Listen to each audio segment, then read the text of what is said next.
Hi everyone, and welcome to a new episode of Days Podcast along with a new video. I want to thank you guys so much for liking, subscribing, viewing, watching, and listening. I truly appreciate it. And we will definitely have exclusive content that will be on Patreon, Spotify, and Apple Podcasts too.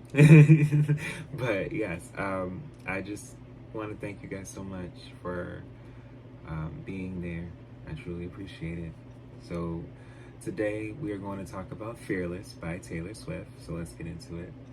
Fearless is the second studio album by Taylor Swift under the Big Machine Records imprint. Big Machine is an American record label distributed by Universal Music Group. It's based on Music Row in Nashville, Tennessee. The label was founded by a former DreamWorks executive.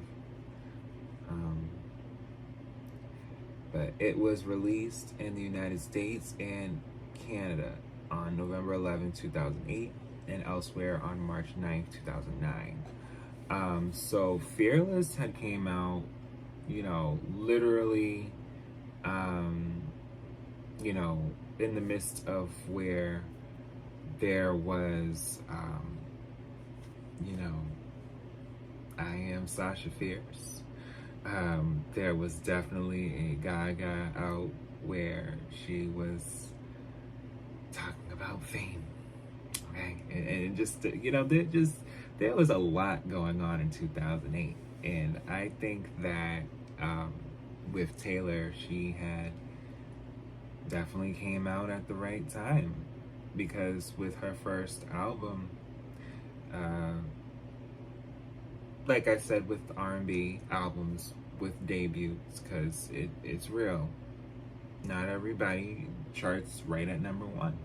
And Taylor had built herself to, go against those odds. And why not? Because, there's all these people out here. I gotta eat. Okay? So, Swift wrote the majority of Fearless while touring in 2007 to 2008 and produced the album with Nathan Chapman. It featured co-writing credits from Liz Rose, Hillary Lindsey, Colby Calais. Oh, really? Oh, I love Colby. See, I gotta talk about her. In her first album, it was kind of slept on. See, y'all. I will talk about her too. I will make note of talking about her. And John Rich. Fearless is a country pop album incorporating country instruments such as banjos, fiddles, mandolins, and acoustic guitars that intertwine with dynamic electric guitars and strings. Music critics found the album to have a crossover appeal brought by influences of pop, folk, and rock. Inspired by Swift's teenage feelings, the lyrics mostly explore love and heartbreak using fairy tale inspired imagery.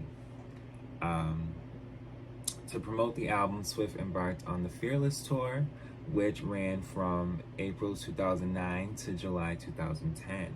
5 songs were released as singles. 2 of them, Love Story and You Belong With Me, were commercially successful and set records on both country and pop radio. In the United States, Fearless spent 11 weeks atop the Billboard 200 and was certified diamond by the Recording Academy.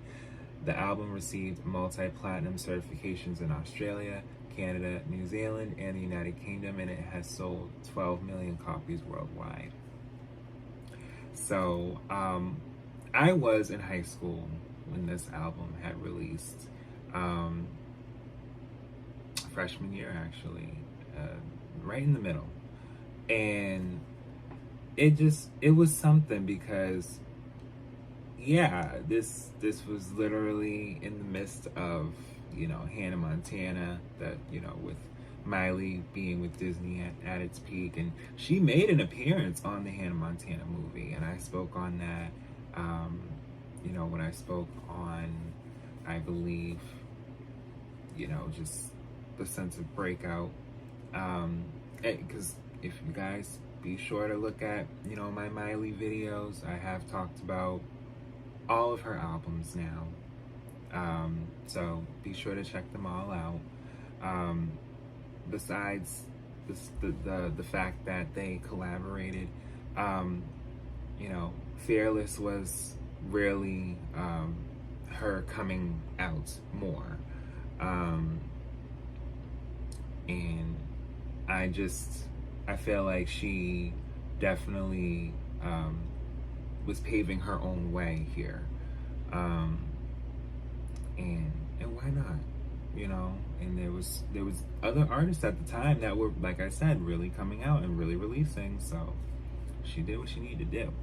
Music critics lauded the album's radio-friendly tunes and emotional engagement that appealed to not only teenagers but also a broad audience, although some deemed the production formulaic. I think that's how you say it. But here's my thing. Genuinely, I feel like she wanted to make sure that she did something and break more out, with herself as an artist. And there was a way that she was gravitating fans with MySpace and moving forward where it was, I guess gearing into Facebook and Twitter. But, it really was setting the tone for her. And for a lot of people, when you're going from one way of communicating with fans and, hey, my album's coming, as opposed to, all right, no, there's actual live sense of events that we can put together now, and people can engage in that and know that there's something to look forward to. That's now what we're doing, right? So it's just, this was the peak of that time. And I told y'all in a couple of videos, this is where the fandoms in the midst of the late 2000s and going into in most of the 2010s, but now it's just very clear that it's just not going away. But this is where stans started to really become stans, like stan Twitter, stan wherever you're at. I'm a stan of this person. This is around the time where it was just really starting to just explode. As far as online, because back in the day, you showed your fandom when you went to the store and bought it, and showed it, in pictures and everything. Nowadays, yes, you can flaunt it and show your receipt online of where you bought it and everything, but still, back in the day, back in my time, yes, we had the cassette, we had the CD, and a vinyl at that too. So she does it all, B does it all. A lot of people are doing it all more now, and wanting to do it independently in recent times too. And I'm not just saying her and B. There's a lot of artists that do vinyls and merchandise, and there's all different ways that you can be able to market yourself. And I love that in this time that there was a thing that is still being able to be seen here with Taylor. And the thing is, she wanted people to know, I am not just going to make music, I'm going to give memories. And that's what artists do. And I wanted to take the time to make sure that when I talked about Taylor, it would be not even just with this album, but the albums to come, because there's more I need to talk about.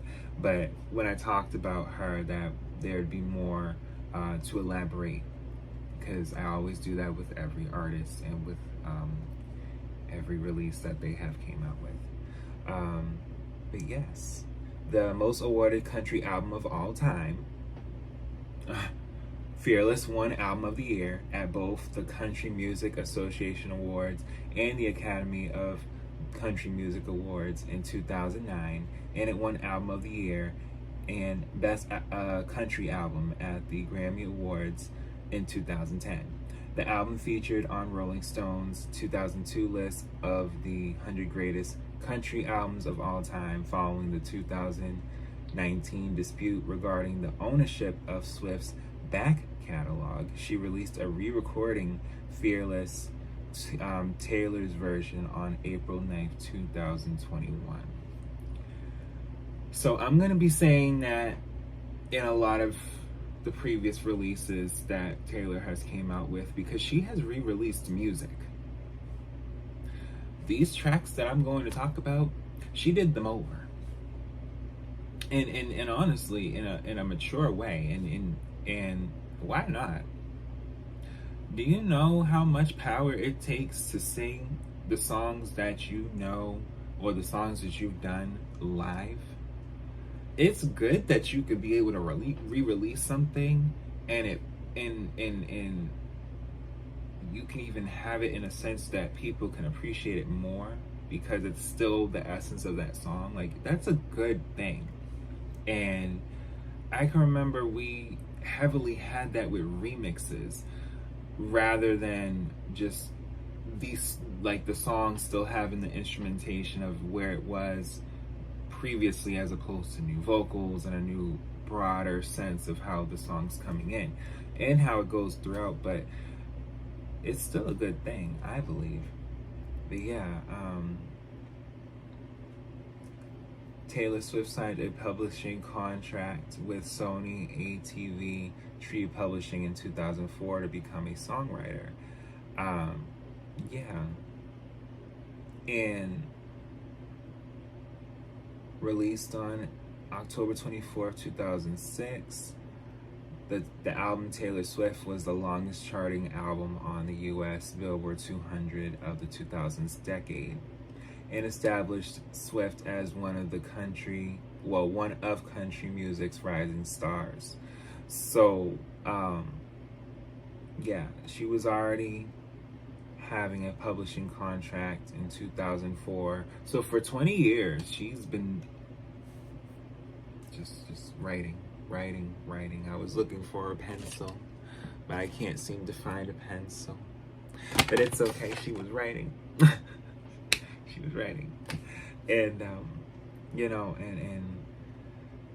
yeah, she came up with the direction for her second studio album after writing Fearless, a song about an imaginary best first date while touring with Brad Paisley in mid-2007.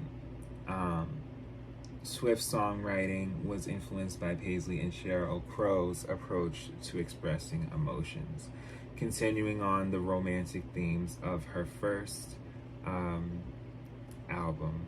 Swift chose to write songs about her personal feelings and observations of the world around her from the perspectives of a teenage girl instead of the luxurious lifestyle brought by her newfound fame, to ensure her fans could relate to her songs.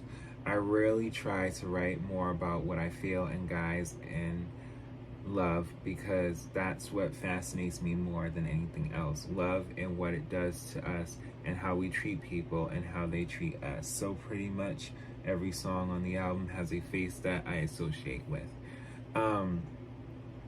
And yeah, by July 2007, Swift had written as many as 75 songs. Okay, so she has evolved. And that's just from this time. Never mind the re-releases of the next albums that I have yet to talk about. So it's just, there's a lot of music out there.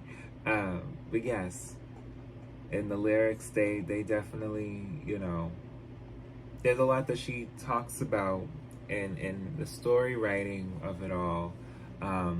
It captivated a lot of people. And I think in her own right, it was just for people to understand, like, there are other ways that I want to be as an artist, and this is definitely my start for right now, because she had different eras, child. She did a lot, and still is, as of now, okay? But yes,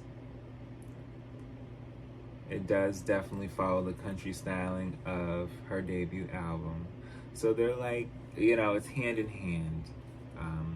But more or less, Fearless is holding the Taylor Swift debut in the sense of, come with me, we're going this way. There's another era we're going to approach, because they're gonna be on this journey. And she said that in her Eras tour too, not in the way I just said it, but pretty much. But yeah, but release as far as she named the album Fearless, inspired by the title track. Being fearless doesn't mean you're completely unafraid, and it doesn't mean that you're bulletproof. It means that you have a lot of fears, and but you jump anyway. All the songs on the album reflected her fearless attitude to embrace the hardships and challenges in love and life. But yeah, there was a lot of marketing and different performances, and she had Change be a promotional single on iTunes. You know, interviews as well. She still had used her MySpace to promote to a young audience, sharing snippets of songs for streaming before they were released to radio, as she had done with her debut album. So, like I said, she was still making sure on her MySpace page at the time, because see, nowadays, you know, when you go onto the X app or Facebook or anything, there's just millions of people that are just following her. So it's not even so much that she can be able to captivate with so many people, as she may have had a handful to kind of see, like, hey, you know, I see y'all. But now it's just a whole different spectrum, and that's for a few people now. But yeah, she did go on her tour. You know, she was touring for a lot. Wait a minute. Swift wrapped up the Fearless tour at the Gillette Stadium in Foxborough, Massachusetts on June 5th, 2010. She was here in Massachusetts. I just turned 16. And yeah. And it's something, because I honestly, oh wow, the tour grossed over 63 million and played to over 1.1 million fans. Wow. And even when she was here last year, like, the traffic, so I did see Beyonce as far as the traffic that I was going to talk about as far as with Taylor. Before I believe Beyonce had came, there was a lot of people just everywhere. I believe she was here in the midst of when Janet was here. Yeah, there was a lot of people. A lot of people was touring last year, and still this year too. Okay, but yes. A commercial success in the United States, Fearless set many chart records and catapulted Swift to mainstream prominence. So yes, this was the album that really let people know Taylor is here, and she's here to stay. As far as, you know, I think I've talked about this with Alicia Keys, and I gotta say a few other artists, where it was just like, there's people that have fears that their second album may not do as well. And ultimately, in most cases, no. The second album is really what can really bring you up even further, because the third album may be the one being like, all right, you know what, no, this is the one. Or the fourth. So it all depends. It really all depends. But yes, on the Billboard 200, it debuted at number 1 with its first week sales of 592,000 copies, and spent 11 non-consecutive weeks at number 1, the longest run of the 2000s decade. Okay, it holds the records for the most weeks at number 1 for a female country album, and the album with the most top 40 entries on the Billboard Hot 100, 13 including tracks from the Platinum Edition. 5 tracks peaked within the top 10: Fearless, Love Story, You Belong With Me, Change, and Jump Then Fall. Fearless was the first album since Bruce Springsteen's Born in the USA, 1984, to have 5 top 10 songs with none reaching number 1. Ooh, okay. On the top country albums chart, Fearless spent 35 weeks at number one. It became the female album with the second longest weeks at number one on top country albums, behind Shania Twain's Come On Over, 1997, 50 weeks. Oh, Shania Twain. I'm gonna talk about her too. You're Still the One. Oof, wait a minute. Yep, that's the album. I gotta talk about them because that album came out literally when the Spice Girls came back again. Yep, I gotta talk about that. Yeah, we gonna talk about Shania Twain too. But yes, wow, with 3.2 million copies sold in the U.S. throughout 2009, Fearless was the year's best-selling album in the country. The achievement made Swift, then 20 years old, the youngest artist and the only female country musician to have a best-selling album of a calendar year. It was the only album from the 2010s decade to spend its first full year in the top 10 of the Billboard 200 and spent a total of 58 weeks in the top 10, a record for a country musician. In December 2017, the Recording Academy certified Fearless Diamond in recognition of 10 million album equivalent units based on sales and streams. All singles were certified platinum or multi-platinum. The tracks You're Not Sorry and Forever and Always were certified platinum, and Hey Stephen, Breathe, The Way I Loved You, The Best Day, Change, and Jump Then Fall were certified gold. By January 2024, Fearless has sold 7.2 million copies in the U.S. So just in a matter of about 7 months ago, it's already passed 7 million copies. That's a lot. And mind you, this album's over 15 years old. Okay. Fearless's commercial success extended beyond the United States and marked Swift's international breakthrough in the wider English-speaking world. Fearless peaked atop the charts of Canada and New Zealand, and within the top 5 of Australia, number 2, Scotland, number 4, and the United Kingdom, number 5. It received multi-platinum certifications in Ireland and the United Kingdom, double platinum, New Zealand, triple platinum, Canada 4 times platinum, and Australia 8 times platinum. The album reached the top 10 on charts in Japan and top 20 in Austria, Brazil, Germany, Greece, and Sweden.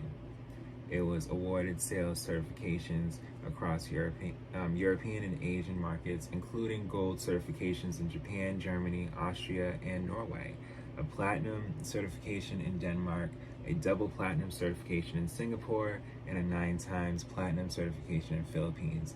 As of April 2021, the album has sold 12 million copies worldwide. So yeah, this is a legend, okay? A score of 73 out of 100. Yes, legend, based on 14 reviews. And yes, won many awards.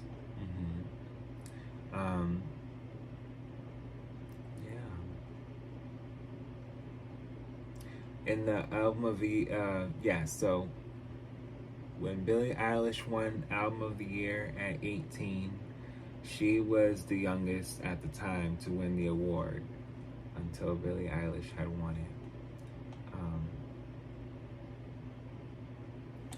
Yeah, it did have a lot of impact. And yeah, Swift began re-recording her first 6 studio albums, including Fearless, in November 2020. The decision came after a public dispute between her and the music executive Scooter Braun, who acquired the masters of Swift's first 6 studio albums, which Swift had been trying to buy for years, following her departure from Big Machine Records in November 2018.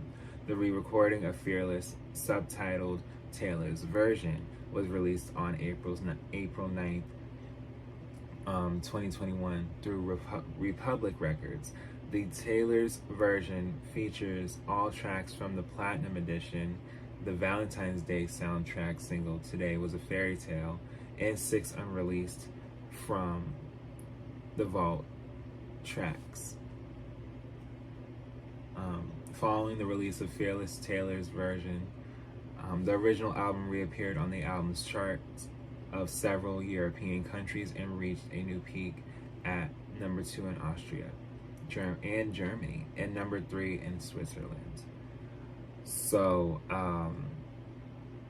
yeah, she wanted to make sure that she, of course, is trying and may have possibly figured out a really great way to get her master's, because you want to be able to have your residuals. Why not? You work so hard, and you know, that's a really scary way of being able to have, you know, the publishing you've had since 2004 just oh well, you know, I'm buying that. What? You know, it's just, I'm with you, Taylor, on that.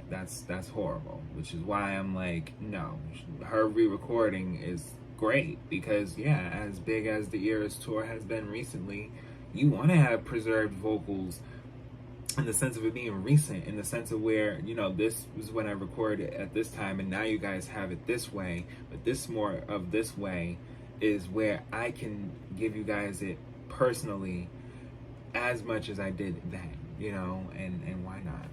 So the track list. So track 1 is Fearless, track 2 is 15, track 3 is Love Story, track 4 is Hey Stephen, track 5 is White Horse, track 6 is You Belong With Me, track 7 is Breathe, featuring Colby Calais. Yeah, I gotta talk about her. Track 8 is Tell Me Why, track 9 is You're Not Sorry, track 10 is The Way I Loved You, track 11 Forever and Always, track 12 The Best Day, track 13 is Change. International edition bonus tracks, of course, there's Love Story and Our Song, international mixes, Teardrops on My Guitar, international mix, and then Should Have Said No, which was another international mix.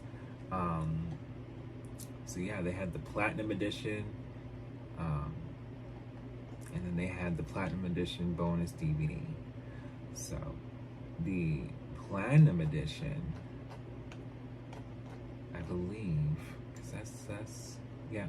So yeah, the Platinum Edition had Jump Then Fall, which was track 1. Track 2 is Untouchable, sorry. Track 3 is Forever and Always, piano version. Track 4 is Come In With the Rains. Okay, there's some more tracks here. Track 5 is Superstar. Track 6 is The Other Side of the Door. Track 7 is Fearless. Track 8 is 15. Track 9 is Love Story. Track 10 is Steven. Okay. Track 11 is White Horse. Track 12 is You Belong With Me. Track 13 is Breathe, featuring Colby Calais. Track 14 is Tell Me Why. Track 15, You're Not Sorry. Track 16, The Way I Loved You. Track 17, Forever and Always. Track 18, The Best Day. And track 19, which is Change.